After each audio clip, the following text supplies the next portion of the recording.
Hi everyone, it's Don, and yeah, another day, another report from somebody going missing on a Carnival cruise ship this week.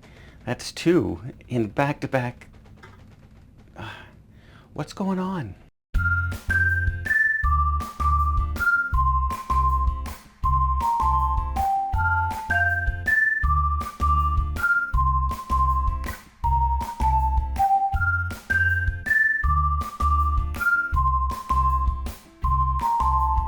So while no names have been released and we're not sure if it's an overboard situation or a missing passenger information, the Carnival Fantasy has somebody, a male passenger missing.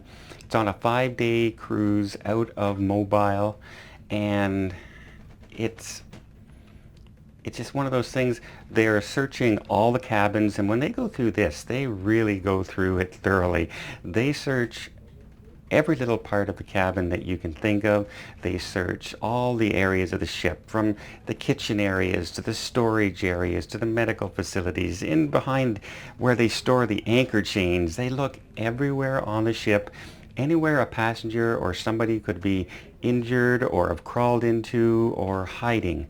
This is what they do, and it's just like looking for a bomb threat on board. They know where to look, and they can find, if you're there, they'll generally find you. But as I said before in the last episode, when somebody goes missing, normally it's one of two things that happens.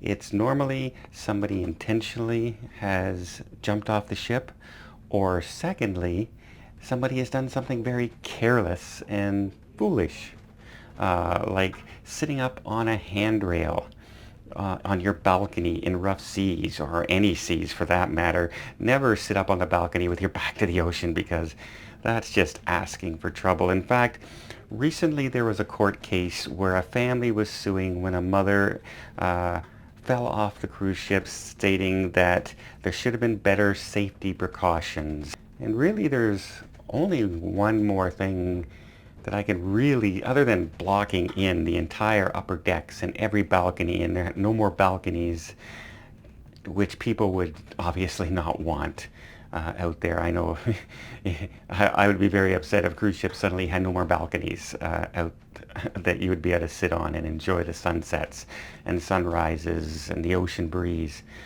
But putting out the sensor on the sides of the ship to censor if anyone is falling from the ship. That is probably the only thing out there left that I can see they can safely do. And a lot of people say, well, yeah, but the sensor would be triggered a lot by birds flying by, and no, that's not the way the sensor works. The sensor could be set to size ratios and falling speed. So if a bird is just floating by and going like this, it's not going to capture it. But if somebody's falling from the size of a ship, and the person is over 4 feet, say, it's going to catch up. So unless it's a diving crane into the water, the sensor's not going to pick it up.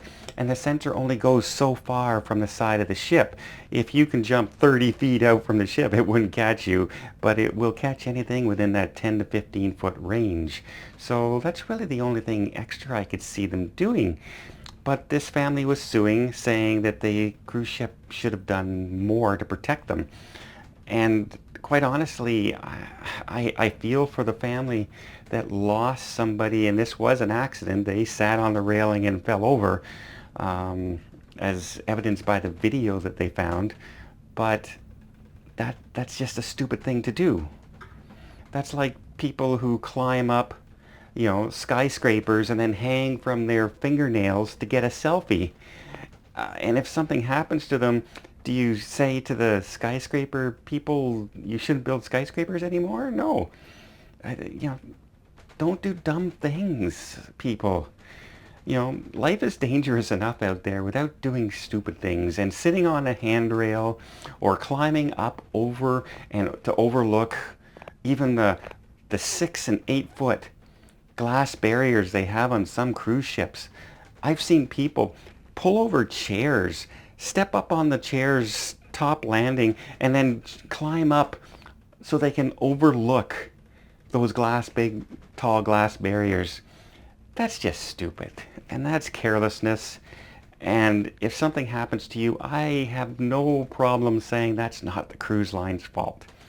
However, I really would like them to install those sensors on all the new ships coming out, especially with the technology they have nowadays. So that's the one thing I say that they could do, and that maybe the maritime officials should look at forcing cruise ships to do.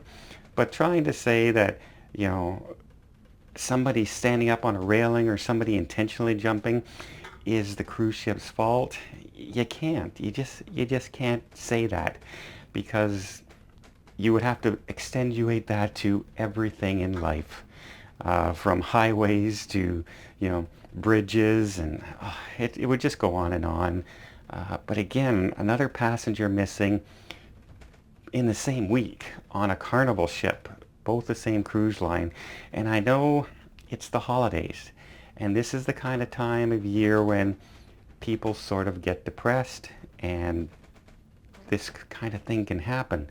There are more incidences of people needing help this time of year than any other time of year out there. In fact, it can double.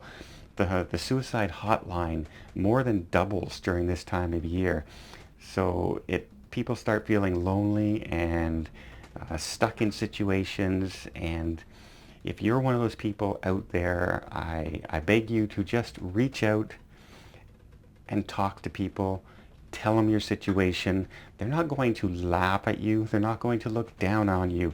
Your friends, your true friends and family are going to help you.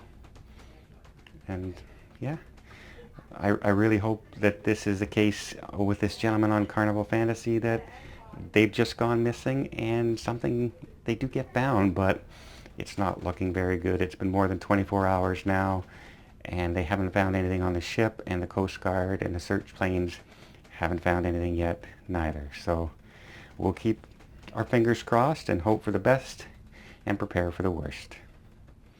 I hope you liked this video. If you did, please give it a thumbs up. You want to see more tips, more tricks, more travel vlogs from around the world, please hit that subscribe button. Till next time, have yourself a safe and a great vacation.